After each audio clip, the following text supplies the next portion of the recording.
baby. We in here, yeah, we in here, 'cause we been. Y'all better get comfortable with saying black. We in here, yeah, we in here, 'cause Black versus the Board of Education. Cause we came here, rid of us now. We in here, yeah, we in here.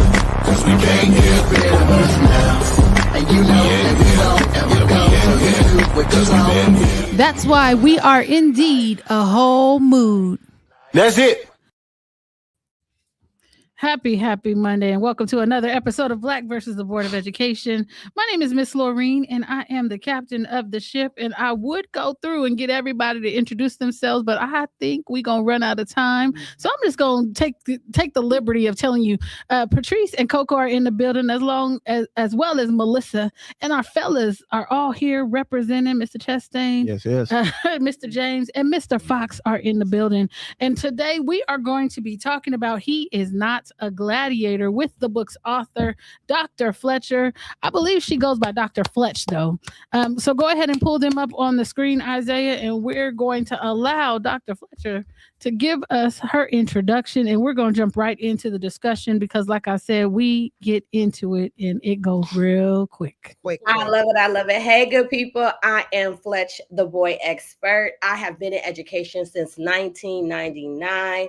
I have served, and it's important that I say that word, I have served in the communities of Compton, Watts, South Central, and other places, but I have chosen the communities in which I served. I've served in the role as a classroom educator. That's the highest pride and title I've ever had as a teacher, classroom teacher. I was a dean of students, so I dealt with discipline, an assistant principal, and district liaison. In 23, I just felt like I needed to serve in a different way. I needed to take the shackles off my feet so I can. Look, and they gonna sing with you. I just want to praise him. Yes. And so in 2023, I left the district, and the best benefits I ever had in my life to advocate on behalf of Black and brown boys in the world because they have been underserved. And so I started Edutex, where we, it is the word education and architect combined, because we build, design, and improve the landscape for learning environments and opportunities for boys in classrooms and school districts everywhere. I love that, and I love you. Let me tell you, I saw this sister. I went to the CABC conference, the California Black School Educators Conference in Carlsbad, and I was in her workshop. And she is the most humble person. And I'm gonna tell you, I'm not as quiet when it has something to do with making sure people get their hands on our books and stuff. So I want you to know, anytime somebody tells me they have a book, I make my business to purchase it, huh, Coco? Yes. And so I bought her book before class even started. And I can't wait to really get into what this is about. So the very first question that you asked, and I'm going to ask to my co-host, what to you is a gladiator? Go, Mr. Me? Fox. Well, we all know I did 27 in prison, man. A gladiator to me, I look at the mental battle that I had to fight to be able to survive prison. I look at what I had to fight within myself. I look at the identity that I had to redefine and build within myself. I look at the many officers. I'm not going to cuss, but I can just speak freely. Sure. The many white officers that put their feet on my face. They put boots on my face, and for me, it sent me down a road of it sent me down a hateful and revengeful road, and it messed with my identity. And and when you say gladiator, I have had to battle what the identity and representation of who I shall be as a Black man for what I have endured, and battling the question to myself. Yeah. Am I right? Am I wrong? Not by their standards, but by the standards of, again, who I have built myself to be, and who am I letting down if this is right? Right. Okay. But if I do not fight what has been shown to me in the history of Black men, of what happened to Black men who don't, and that's confusing for me. And I'm still here today amongst my sisters and my brothers. Like, hey, y'all, I'm here. I'm a fighter. I don't know what my trophy is. To me, a gladiator is a fighter, but it's not just It's just not the physical fight. Mhm. It's just what happens after the fight. That's the gladiator Gotcha. to me. Melissa, what's a gladiator? My user's not as poetic as Fox's, but I agree with someone who is a fighter and how he was saying it's not just about the physical fight, but I also think like the resourcefulness of using the resources that you have around you to be able to adapt to whatever fight it is that you are a part of, whether it's physical, like you were saying, Fox, mental, emotional, being able to adapt the resources around you to be able to conquer whatever the issue is at hand. Chastain. I say it's a mind state. I think that just like what Mr. Fox was talking about, so his 27 and my 29 years, you need to have a certain mind state to be able to handle what that is. There's something coming in there. Okay.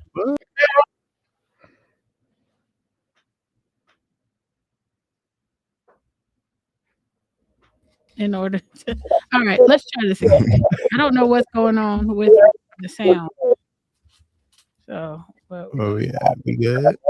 Yeah, we heard a little bit of what he offered. We heard about his 29 years. So go ahead and answer. So I think it's again a mind state. Mr. Fox was talking about the 27 years that he served and the 29 years that I served, and we served at a young age. And what we were told and what we were taught at that young age was that we had to be gladiators, we had to be warriors, we had to be of a certain mind state in order to continue functioning amongst the crowd of people that we were functioning with. Mm-hmm. So taking that same aspect out here, the gladiator aspect, yeah, we're here for our people. We're here to squabble up. We're here to fight for our people. We're here to do what we need to do in order to make sure that those young ones don't see the same trenches and the same wall that we saw and the same individuals that are back there pushing the false propaganda. Right. So there is another warfare going on with everything that has been taught, as opposed to everything that we have to now learn in order to succeed out here. Coco. I second everything everybody's saying. A fighter, a warrior, somebody that's, but I think of aggression. I think of King David in the Bible, somebody who gonna take out a giant, somebody who's just gonna fight for what they believe in. James? I agree. I think being the person, whatever the moment demands, I think is knowing when to pick it up and knowing when to put it down. I think is being relentless, and knowing how to pick up others as well. Okay. Patrice. Yeah, a warrior, a trained fighter. I think of the movie Gladiator, and almost fighting for other folks' entertainment, right? Like, ooh, yep. I can't think of the scene in the Django when the brothers are fighting for the master's entertainment. I can't think of the term of I've never watched it, so I can't help. Oh, okay. It's I know the part you're talking about, though. I don't know the term, but I know what you're talking about. Like almost like thinking that warriors and fighters and Black boys are only trained to fight for our entertainment or our pleasure. But yeah, when I think of a gladiator, I think of somebody that will fight to the death. Ooh. Will fight to the death. For sure. Can I say something based on what she said? Yeah. She said as a gladiator, somebody that put on for entertainment. And when she said it, I resonated because she said for Black boys, I resonated in everything that I gladiated about. It was because of something their system was trying to put on me, and I was gladiator saying that I don't want that. I don't want your feet on my face. I don't want to go outside and play basketball. I don't want to be a part of your crap.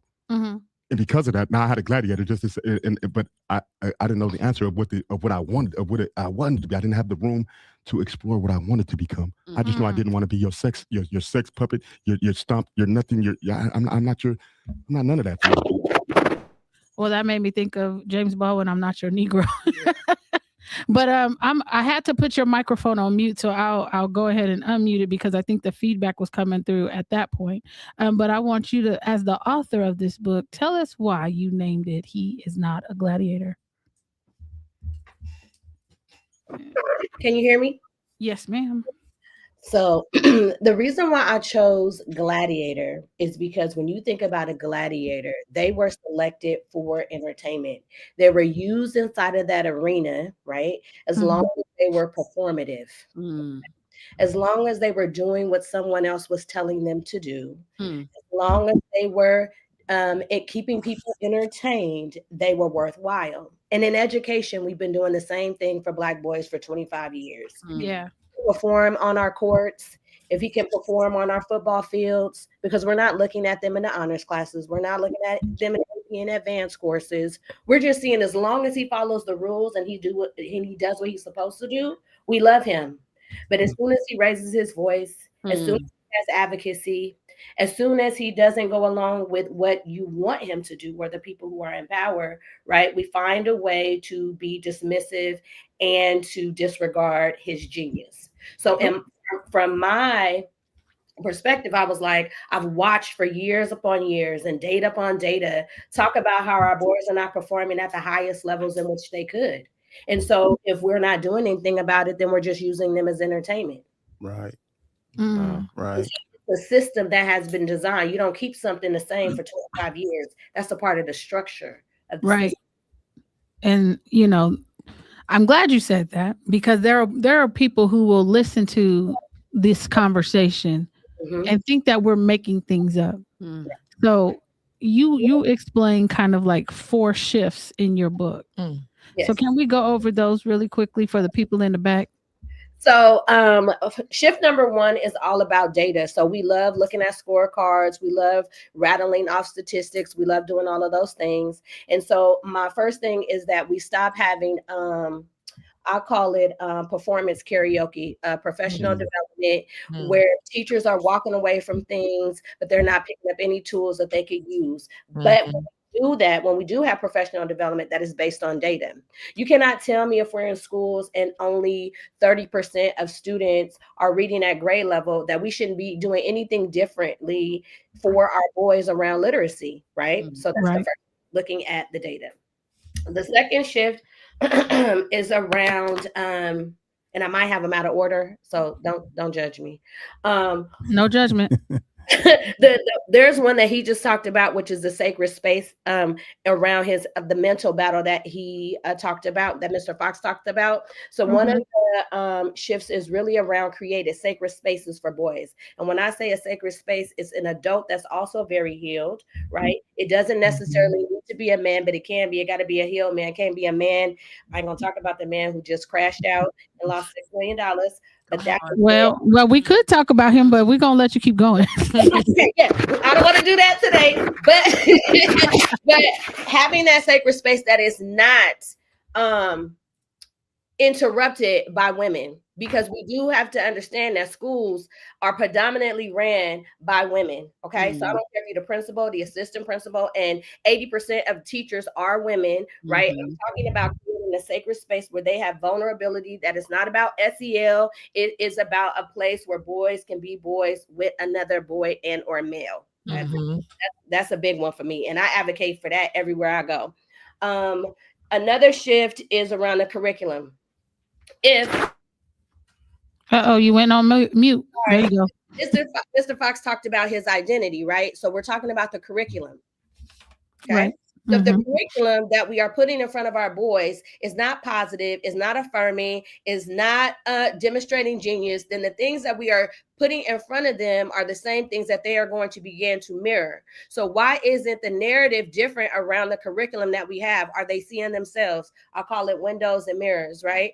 So are they seeing themselves, which means it's being mirrored back to them? Are they seeing people that look like them, sound like them, speak like them, and still author their genius? And then windows, how are we learning about other men and males and other spaces and other places in the world so that they have things that they can aspire to, right? Or to say, I don't want to be like that. And then the other thing, the last one, is just around relationship, right? Because kids don't learn from people that they don't like. Straight up. Period. I don't care, man, woman. It don't matter. They just don't learn from people they don't like, and they're gonna dismantle your whole arena, your classroom, if they feel like you disingenuous and you don't really want to have a relationship with them. And so those are the 4 things that I believe that educators need to be really focusing on to dismantle the arena so that we can highlight their genius and lower that that feeling of needing to be a gladiator. I like what you say about needing to be a gladiator. Because in most cases, the boys that we deal with, I myself being a product of that, I didn't even need, I know, to be a gladiator. I just knew that you wasn't going to be the one to beat me. Right. And it's going to take a whole lot for you to beat me. And if you think you beat me, when you come back in here, I'm going to throw dookie at you. I'm going to do whatever I got to do because that's all I know. But they say I was crazy and wrong because I was throwing dookie at the officers out of my cell. But nobody judged the 10 officers that was coming in here putting their boots on my face. Nobody judged the fact that I was shackled up when y'all jumped on me. Nobody judged the fact that I ain't showered in 3, 4, 5 days, or that you didn't skip me for 2 meals and you playing with my meal and it's my birthday and all you got to do and all you're doing is coming in here trying to sell me up with a rapist. You know what I mean? These things. And when I look at that, I look at this question I wanted to ask you, right? Because a lot of Black boys go through this. Again, even me myself got misunderstood along these gaps. How do we protect the joy, curiosity, and vulnerability of Black boys who are often treated as older, tougher, or problems to even manage? Meaning, we have these boys, they come in, he 14, he's 16, and he's slapping the fire, and he's just this curious boy. But he got a little shadow around his face, his dreads is in his face, and you looking at him like he has a problem with me. And really, his real look of you is he's just as terrified. He's scared. He's like, man, last night they was tripping, man. You know, what's next? He's just curious. Why do they got to get punished for that? First of all, let's first talk about the first thing that you said, which is the over adultification of our young men, right? We over adultify them because of height, because of weight, right? Or because of facial hair, right? Because of their hair, right? So we will take a 14-year-old boy and all of a sudden want him to be acting as though he's 24 or older, right? And he's only 14 years old. You asked the question of how do we keep that joy? So one, I advocate to parents. I have a checklist that I give some of the moms that I know. Like certain schools are just not meant for our sons. Some of our schools are not meant for Black boys because I want to know what's your mentorship like, right? What type of discipline practice do you have, right? Is it restorative? Is it punitive, right? Where do I see my son on these walls? Because there is a shift from kinder to middle school where the joy is stolen, right? And it's in over policing in schools. Okay, you have to know that the gladiator perspective is what creates the school to prison pipeline. Let's be clear. So if we remove the gladiator piece, we lessen the school to prison pipeline, right? Because the way in which you are being treated in prison is how we are doing our schools. We have images of our schools and our prisons that look exactly alike, from the bills we serve to the ways that we're entering. And so we just have to have a real conversation about that. So how do we keep the joy in our boys in school? One, we got to start looking at the curriculum. We have to, we really need to be evaluating the people that we put in front of our children. Straight up. People who are experiencing trauma don't always need to be in front of our kids because they are passing it down. Okay. His behavior is communication. Yes. Because young men that don't like you are going to show you. Okay. They are not going to keep being passive. Okay. They let you pass a couple times and then they're going to show you what it is. Okay. And the difference is, and I say this in all of my workshops, is I wish children could write referrals. Come on. Yes, ma'am. Wouldn't the truth be up on that referral? A lot of educators pencil whip, referral whip, refer to a special education with children because they can. Right. Right. And if you don't have places and spaces and children and families who know how to advocate for themselves, then you begin to see the light dimming. There's no question in my mind why we don't have a lot of Black men in education. Sure. So the joy a long time ago, why would I return to the place that enslaved me? Why would I return to the place that dismissed me? Why would I return to the place that treated me like I wasn't nothing? Why would I return to the place that only rewarded me when I was performing for you, getting scores and points and this and that? But no other reason? I'm not surprised. 1 + 1 is equaling 2. Yes, ma'am. Yes, ma'am. It's funny too, those reports that you talk about when we're talking about the school to prison pipeline. I'm a child of the system that went in there when I was 14. Those same papers end up in your court system to railroad you. The stuff that you do when you was in 3rd grade, the school, the desk that you did, that you flipped over in 4th grade, all that comes into your school report, into your court reports when you go to court. But what did not end up in the court in the court readings was my reading level. They left my GPA up out of there. They left the fact that, oh, he ain't got a GED or a high school diploma or he can't read. They left all that out of there. But they put in there, oh, he did this and this and this in school, but didn't hold no adult accountable for the fact that this is where my education level was. But like you said, they had no problem pencil whooping that paper on there though. At all. They like paper pushers. They like that. Melissa.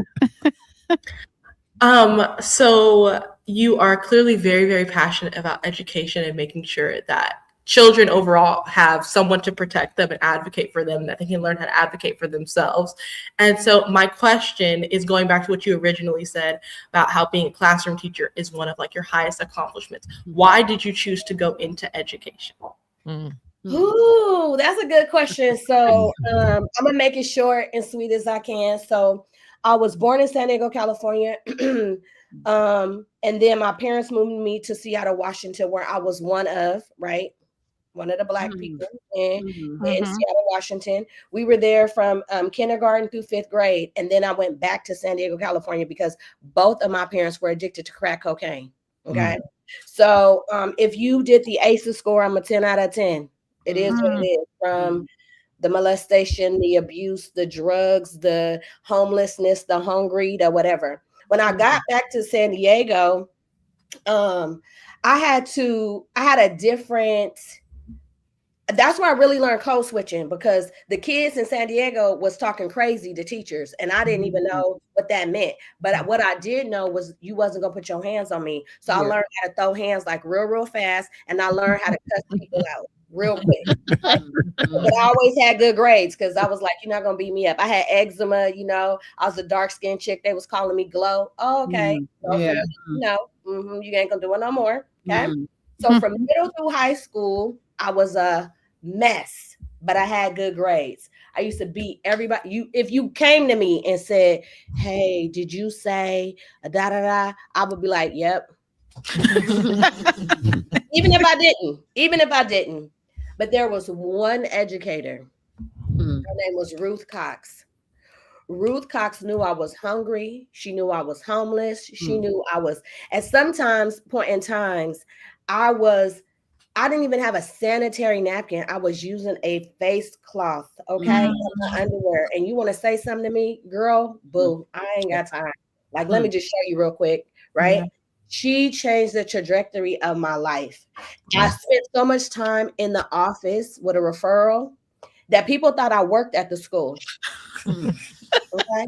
I knew how to be like, thank you for coming to Patrick Henry High School. Could you sign in right here? Who are you here to see? Giving me a minute. Blah, blah, blah. So this one day I was in the office, and this dude, he was cute, from San Diego State. Okay. He came in the office. I happened to be in the office with a referral, you know what I'm saying? And he was talking about colleges. And Ruth Cox said, Glennetta, go over there and listen to the man. I said, oh, okay. He started talking about LA. I said, oh, I want to go to LA because San Diego people think LA is something. So he did. I feel that I'm just telling the truth. And I was able to get into LA. And I knew from that moment on that I wanted to be in education like Ruth Cox, if I could impact the life of one.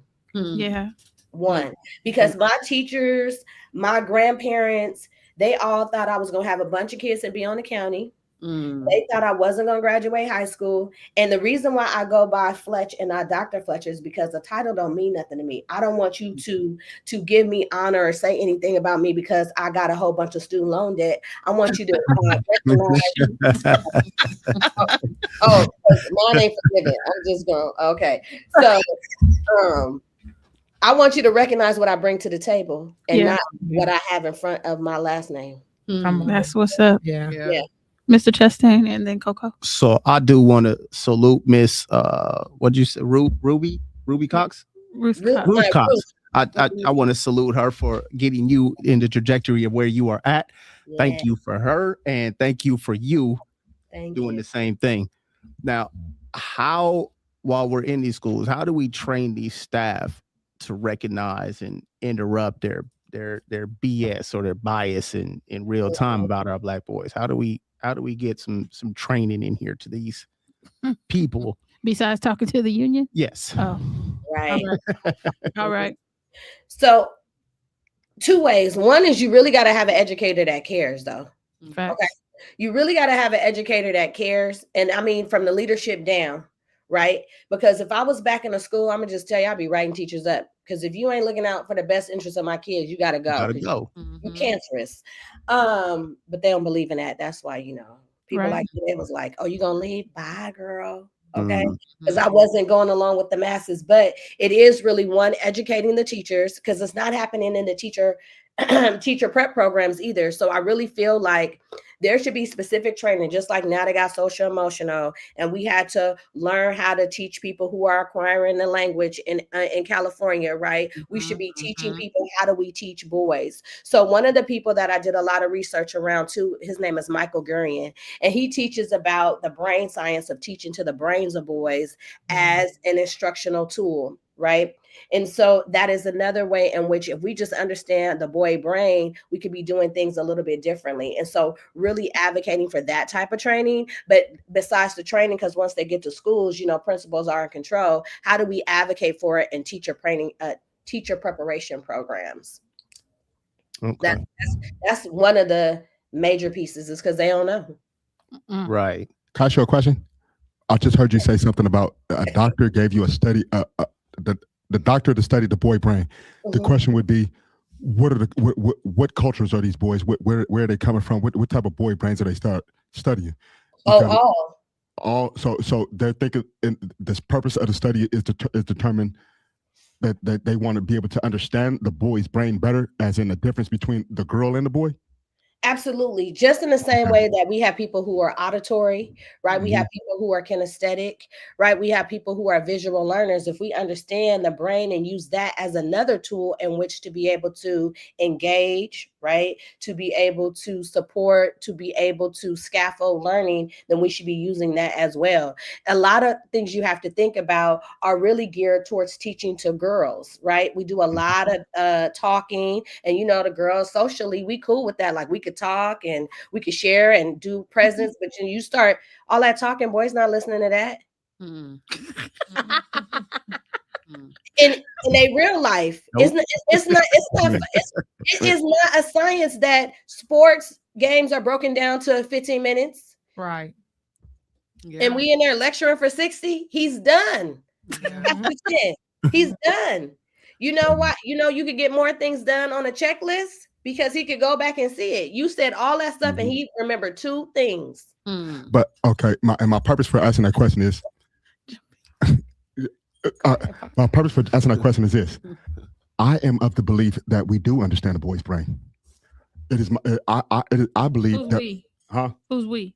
The people that I be speaking for, people who come from prison, us males that are engaging with these boys, we be understanding them. Before you go there though, Fox, because I want to come back to, you were talking about professional development. And how we can, help the teachers, because the teachers play a big part in this. You know what I'm saying? It's always great. I heard you mention you had that one educator, that one, because this line of work is hard, but that just gave me, a more inspiration to show up in spaces, because it's always that one.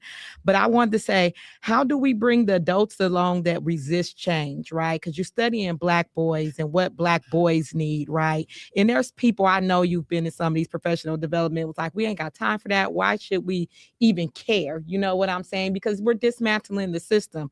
So how is it that we can bring adults that along that want to resist change, that always want to stick to how they've always done it? I see you rocking. I see you rocking. And with me being a hood educator, I see the code switching coming in. Talk to us. Look, you tell them like it is, okay? Yeah, yes. So one of the things is that we just have to start having real conversation. One of the things that we do really, really well in education is we like to use flowery language, and we want to highlight certain things. Most schools don't even break their data down to the difference between boys and girls. We're going to break it down between content area. We're going to break it down by language. We're going to break it down by social economic status. We're going to break it down by grade levels if it's elementary. Very rarely do we get down to the boys versus girls data, so it's very easy to ignore. And then when you think about how the women just dominate the space in most schools, not all, it's very easy for it to become something that is not worth telling the story. Second to the fact of being Black, because that's a whole nother subject for a whole nother day around the Black student achievement, because that whole achievement gap came from Black students. When they talk about the achievement gap, it's Black students. So then underneath that is even our boys, right? We just have to have real conversations, but we don't. And why is that? Why don't we have real conversations in education? Because it's public education most of the time. We don't have real conversation in education because people are looking to promote in education. They want to be the chancellors and the superintendents and the associate of the associate, right? And so we don't have those real conversations. And then the teachers are protected by the union. Let's talk about it. So that was my favorite aspect as a principal. James and then Patrice. My question is real short. This has been epic. I loved hearing everything that you're saying. My question is, where do you see the biggest gaps between how boys are being perceived versus who they actually are? And make sure you keep your mouth in that microphone so we can hear you. Okay. Thank you. I would say the biggest misconception around our boys is them being misunderstood, because one of the biggest things is boys too often are silenced in classrooms and in school spaces. And then when they finally do begin to speak, most of it is in their quote unquote behavior. And so then that's misunderstood. What then happens is now they're trying to punish him, which I think is so stupid. It's like, okay, so he, and I was a part of the problem. Okay. I'm not going to say I wasn't. I was absolutely a part of the problem until I started to learn. Okay. Right. Because I can always find boys at a school. They in the principal's office, stay in the hallway, sitting outside the classroom or whatever. Right. And so it's like, okay, if he said a cuss word, okay, we're going to send him home for 3 days. For what? Well, school is where you're supposed to learn, right? Right. It's out of frustration. I say F or bitch or whatever, right? I want to send him home for 3 days, but that doesn't teach him the appropriateness of the time and how do we do school. Right. So school is the place where we're supposed to be learning, then this is where we should be teaching them, right? To do the thing appropriately for the appropriate time. So it's misunderstanding the way in which they're communicating. And that's why I advocate for sacred spaces, not where and if a woman goes in there, she is invited in there. Invited in there, because women do a good job of telling a man what he thinking, what he feeling, what he deciding. Look at them laughing. Hold on. Even it starts with our sons, right? Started something up in here. I have a whole workshop series called Forever Our Sons, because let me tell you something. I loved watching that show Forever, not because of the love relationship, but how the mama was doing the son. The thing she say to her son, it started in the home, the granny and them saying stuff to boys like, you just like your daddy, you ain't gonna be no better than so and so and so and so. These seeds that we have planted, and then they go to these schools with these trauma teachers and they continue to water it. They want to compare them to their cousin, compare them to their brother, compare them to their sister. No. How about let me be me and Right. learning him? What does he like? What does he love? What does he enjoy? And then how do we use that as the fuel, right, to Right. his greatness? Wow. Yeah. I met a little boy. I'm gonna tell you guys a story real quick. I just met a little boy at the school. He was in trouble, okay?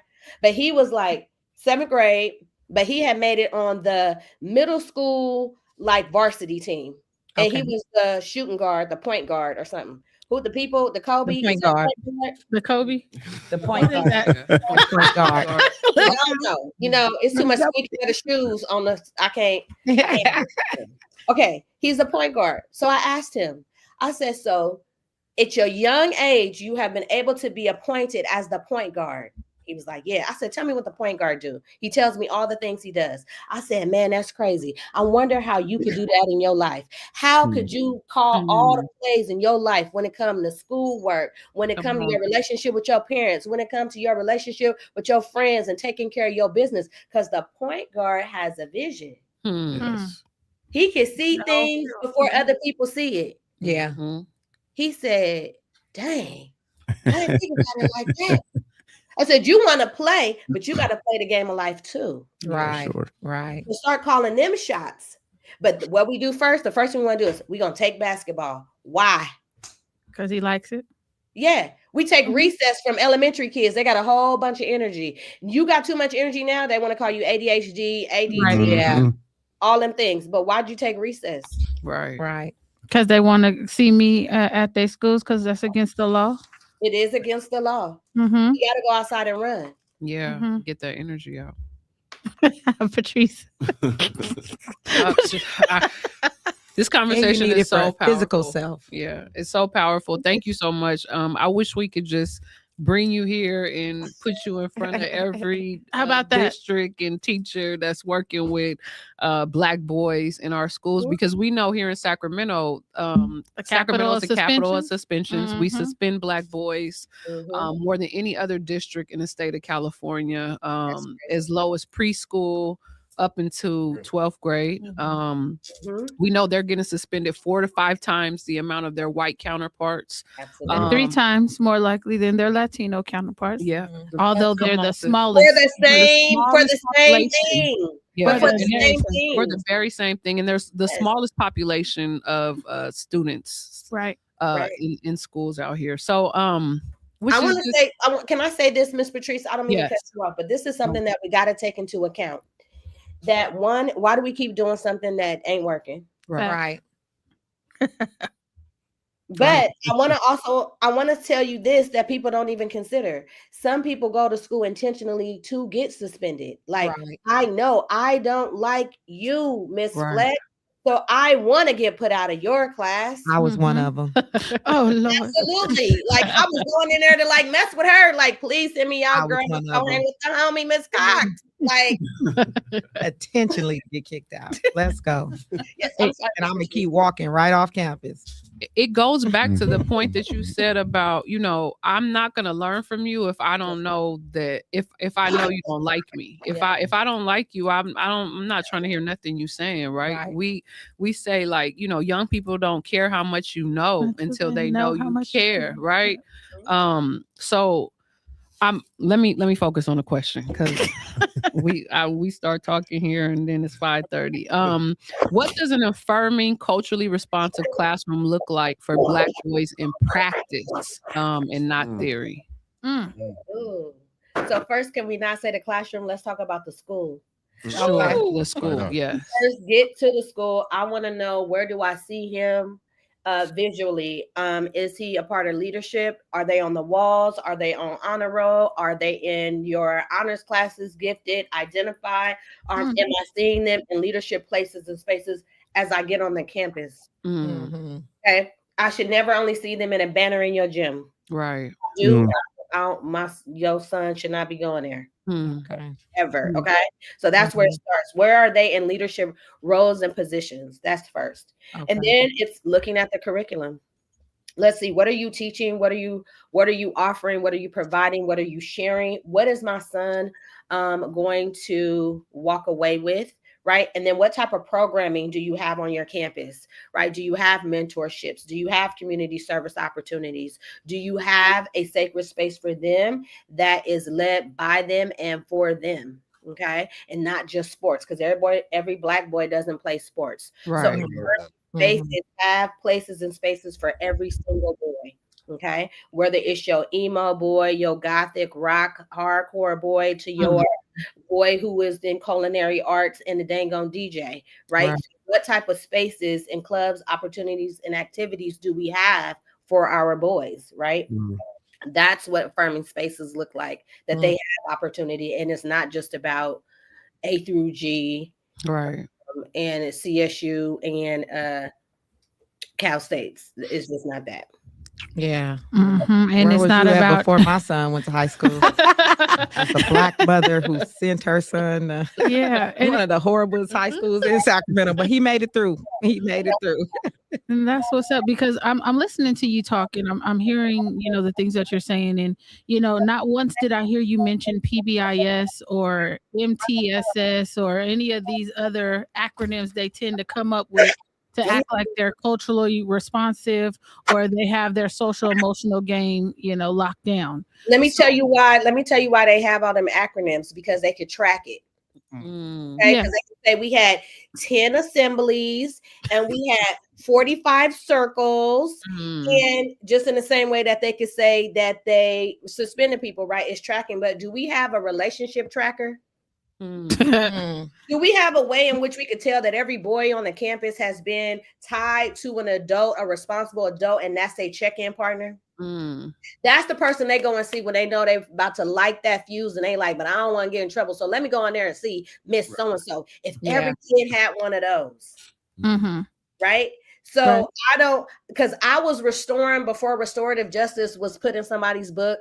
I was in SSing before that. Like, kids didn't get put out of my room unless I was gonna go to jail. Come on.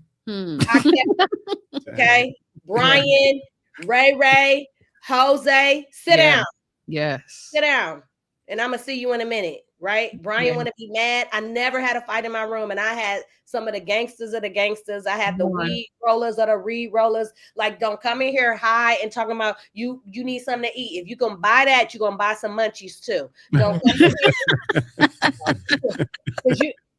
In addition, talk about you gotta send them home. Well, you should just keep the people in the front then, and including the teachers. Right. Yeah. That's all I'm saying.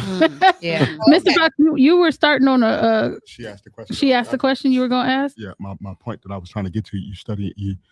I don't believe that we don't know what's going on with the boys' brains. What I believe. No. You were talking about, you think that you already know, as gentlemen coming out of the system. You feel that you already know. Did you have another question that accompanied? I just said she answered the question. Okay. She answered it. I wanted to know we know this. What are you doing with the information? Just like policies. Policies are there. Yeah, I don't think it's the policies. I think it's the people you putting in front of these boys. For sure. Absolutely. Other people know what's up with these boys too. You putting the wrong. Why are you putting?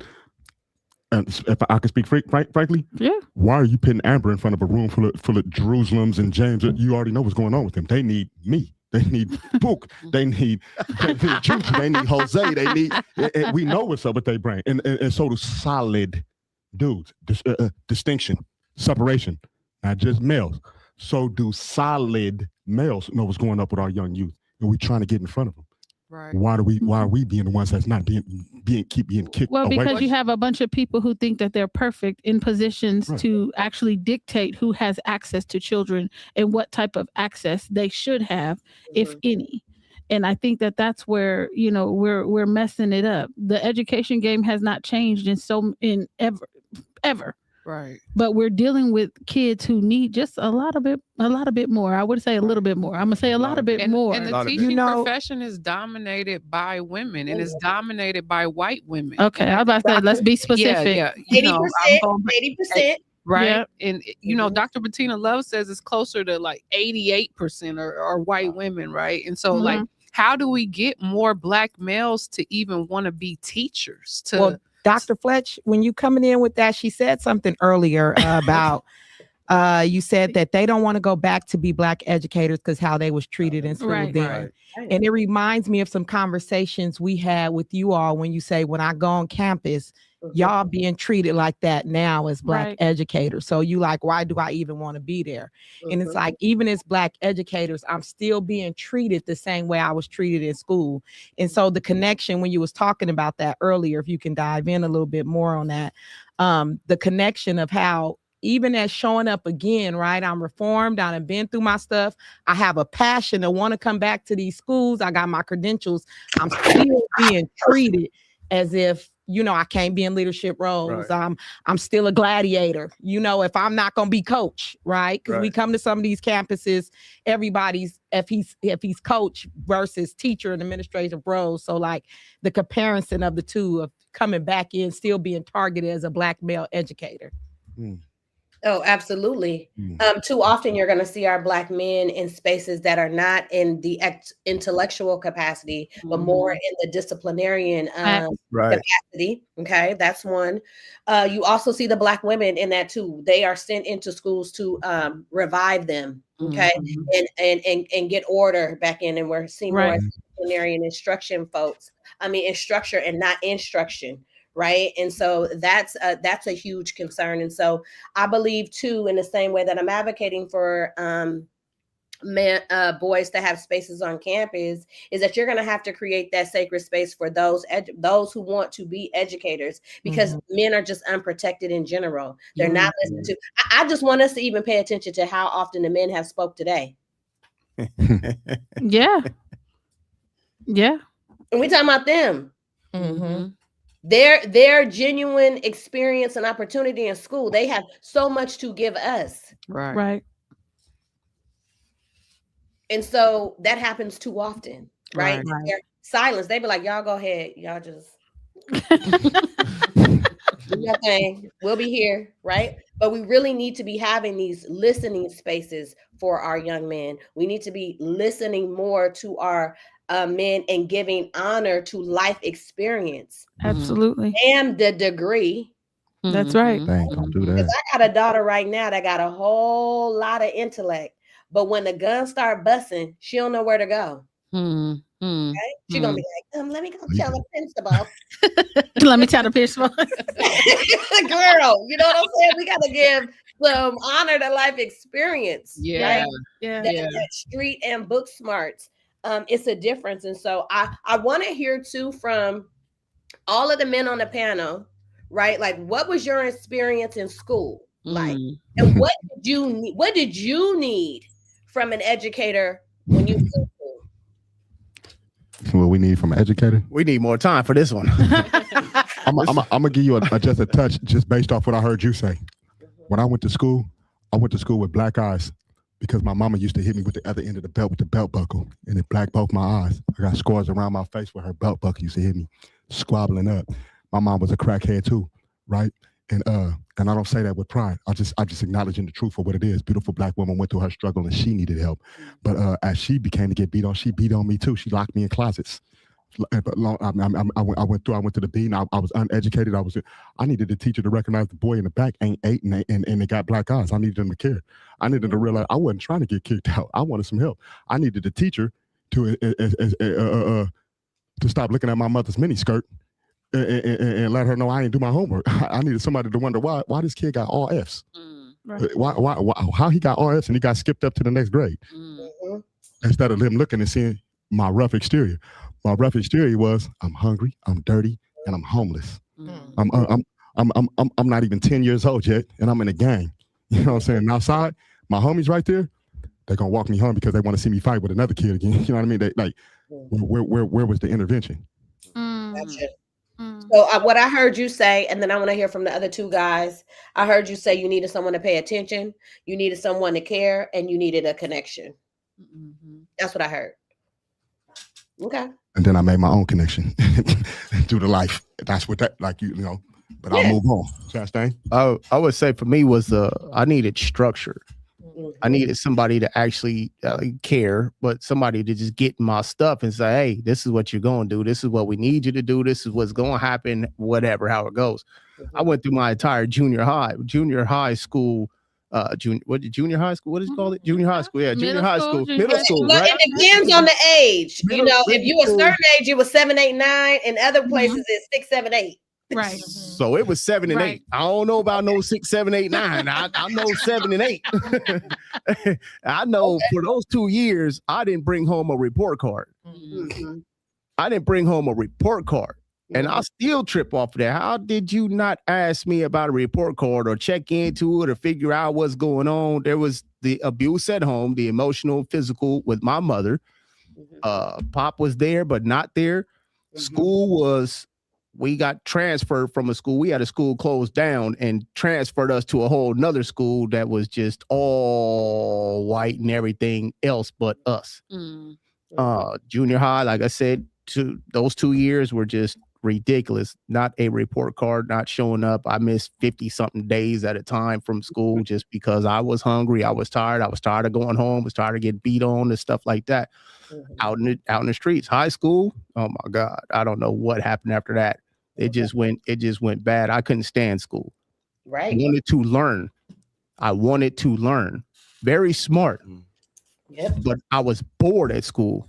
School was just to go fight, forgive my language, girlfriend, and started with hanging out with the homies. That was what school was. That was a way for me to get away from home. Okay. That's it. I'm a man. What I heard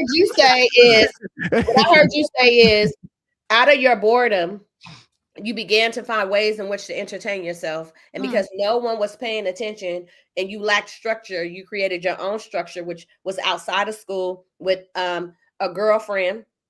And that's what I heard. Now I had to learn how to talk to the boys, because when you teach all boys, and that's something else I advocate for in all schools, is to have classrooms where it's just boys only.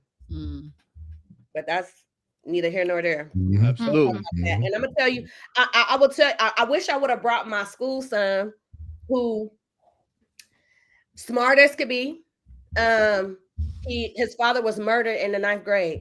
So he found a place, and it was not inside of school, but he did get a 4.0. But he learned how to make money real quick. Okay. So 4 years after high school, he found himself doing 4 years in jail. That they will never get another hour, minute, second of his time. But he had to go there because he didn't want to get school debt, school loans. I'm like, but you loan them your intellect, you loan them your body, you loan them this, this slave labor that they have and you do, right? But he wasn't paying attention at the time, and he needed another male role model who was not in the lifestyle that he was in, and he too needed structure. But a lot of the young men who are in single family homes, they are not their mama's husbands. Right. But they treated like that. Okay, sorry. Okay. Okay, we got, is it Mr. James? Is it Mr. James? I'm listening. I'm waiting for you. This is crazy here. Because it's literally preaching to my experience too. Like growing up, chaos was at home, right? I just wish I had someone to say, like, how's home for you? What's going on, like, with that? And like Chastain said, like, just figuring out ways outside of boredom. Like, I was a high achiever, but also, I was skipping class, I was doing everything else just to fuel my entertainment. So, just finding a male figure just to, pull me to the side and say, hey, this is what you do with what you have. This is what you do with what you have. And, how's home? What's that about? So just someone who's checking with me emotionally, but also providing that structure, like Chastain said, just to kind of like navigate my life. Yes. So Sure. These three young men, these three men at right now are telling us young. These Right. right? Let's see shit young up in here. I gotta play. If I do it anymore, I might start hurting. Are mirroring the experience that is happening with our boys right now. And Right when you shared earlier around, we have suspensions in preschool, so that joy is already being stolen. Why do you think they're going to be successful as they get older in school? They're going to find other ways. And so it leans back into the 4 shifts in the book around making sure you're paying attention to the data, right? If they're failing, then we should be doing something different. And if it's not working, then we should be trying something different, because doing the same thing and expecting a different result has always been defined as insanity, right?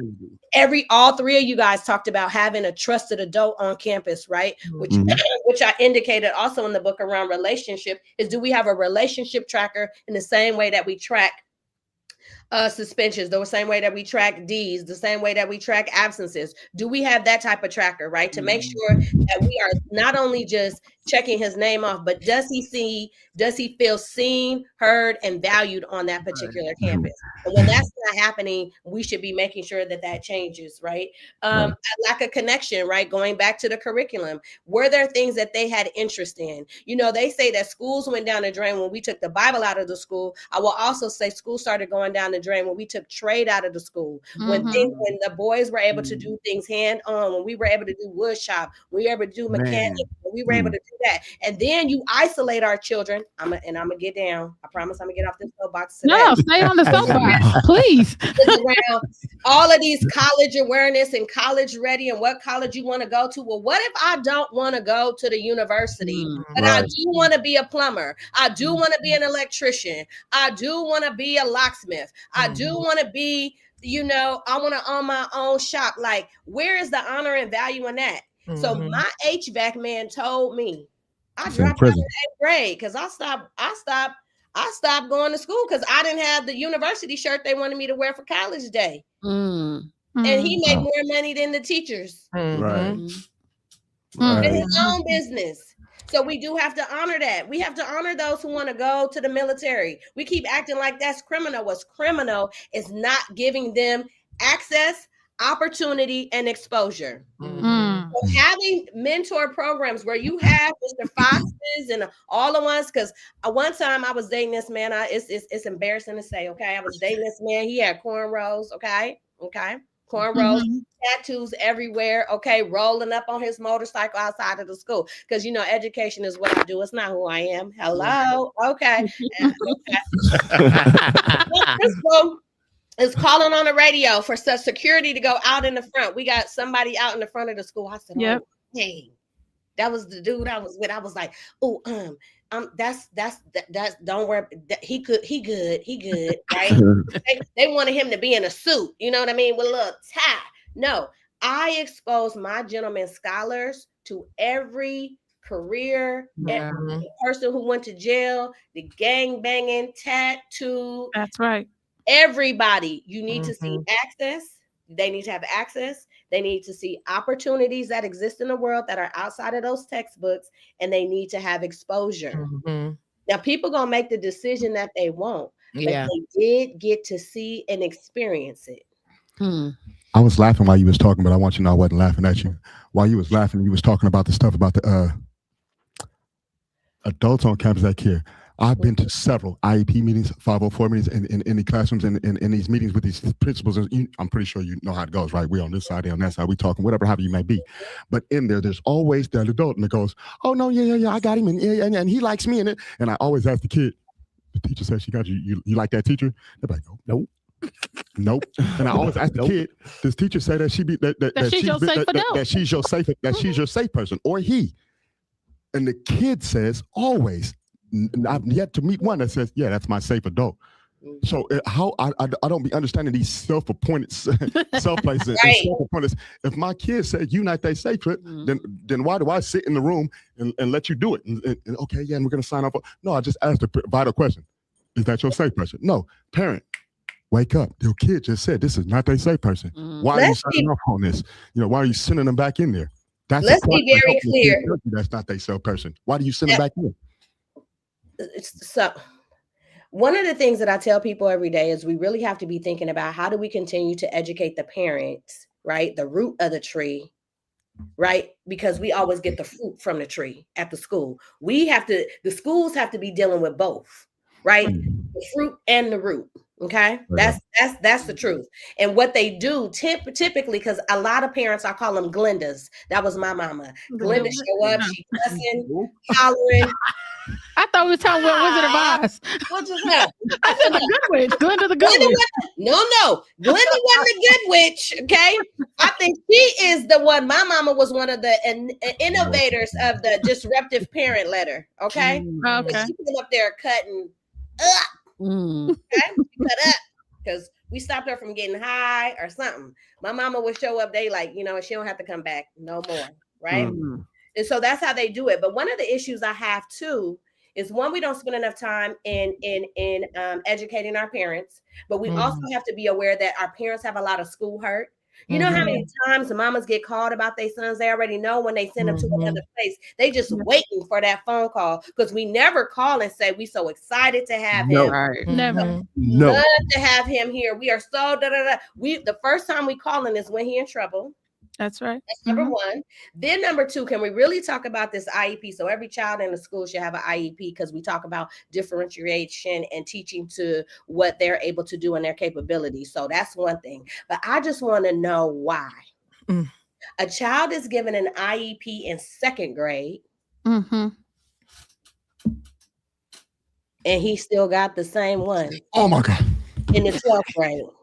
You okay? Where was the excellence? Because if he has gotten all of this education and support and scaffolding from second grade, why does he still have it in the 12th? I've been telling these kids that they're stepping stones. That's not for you to be on for the rest of your life. That's the break for you, man. But they trying to put, and then they dummy the kid down. I was in a meeting and the principal, one of the principal told the kid, all you got to do is just bring me some D's and everything will be cool. It's like they set the bar so low for him and then they put him on the IEP and now the kid thinks that that's for me and this is all I have to do and the achievement is so low. I'm sorry, I have to go. Me and Mr. Chastain, we actually run a boys group called BBSN, Black Boys Support Network. And it's a room full of boys over there and the women have to be invited into the room. You can ask these ladies, they've been invited in before. You kicked us out last week.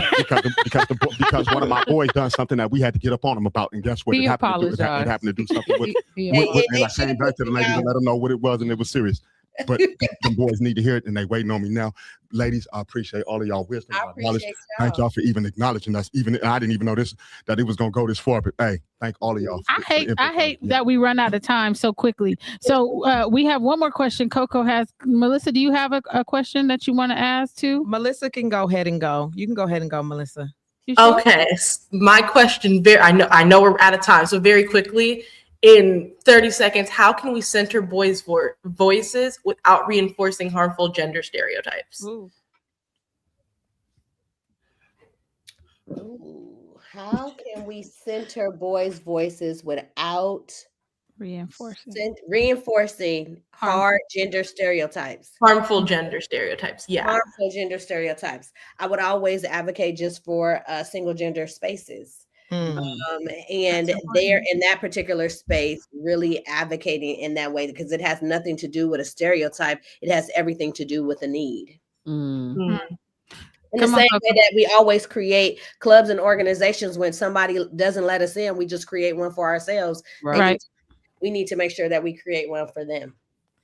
You know, you mentioned something earlier, and I always used to say this to my son, and a lot of mothers don't. They like to lead with you, the man of the house. But you said I used to always tell my son, he is not the man of the house. You know, you are a son in this house. What would you say to single mothers raising Black sons? What is something that we can do as mothers to make sure our sons are in this spaces, making sure our sons is in the hands of some great people to grow into beautiful roses that they are?